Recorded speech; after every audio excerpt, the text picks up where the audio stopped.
ଚଉରାର ନା ଯୋଗମାୟା। ଆଗକୁ ମୁଁ ଚଉରାଟା ଖୋଜୁଥିଲି। ଏ କାଠ ସବୁଦିନ ଆଇବ ଗଛ ଘର। ହେଲେ ଯୋଗମାୟା ତ କିଏ ନା ଦେଇଛି? ବୋଉ ବୋଉ ଦେଇଛି ନା। କଣ ସେ ମାଟି କହିଲୁ? ଏ ମାଟି ବୋଉ ଲଗଉଥିବେ ବା ମୁଇଁ ବି ଲଗଉଥିବେ। ଲଗେଇଲେ କଣ ହବ? ଲଗେଇଲେ ପାଠ ବୁଝିବ, ବିଦ୍ୟା ବୁଝିବ, ଆଉ ସବୁ ହେଇଯିବ। ରାନ୍ଧିବା ବି ବୁଝିବ, ତରକାରୀ କରିବା ବି ବୁଝିବ। ତୁଳସୀ ମାଟି ଲଗେଇଲେ? ହଁ। ଆରେ ବା। ଏ କାଠ ସହିତ ମିଶେଇକି ଖଣ୍ଡେ ଲଗେଇଲେ ଏ କାଠ ବେଶୀ ଶକ୍ତିଶାଳୀ। ଏଇଟା ସବୁଦିନ ଦବ। କଣ ଦବ?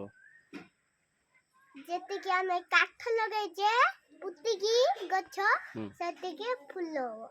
ଏ ଫୁଲରେ ମହାପ୍ରଭୁ ଅଛନ୍ତି। କୃଷ୍ଣ ଏ ଫୁଲ ବେଶୀ ପସନ୍ଦ କରନ୍ତି। କିଏ? କୃଷ୍ଣ ଏ ଫୁଲ ବେଶୀ ପସନ୍ଦ କରନ୍ତି। ହଁ କି? କୃଷ୍ଣ ବେଶୀ ପସନ୍ଦ କରନ୍ତି। ହଁ।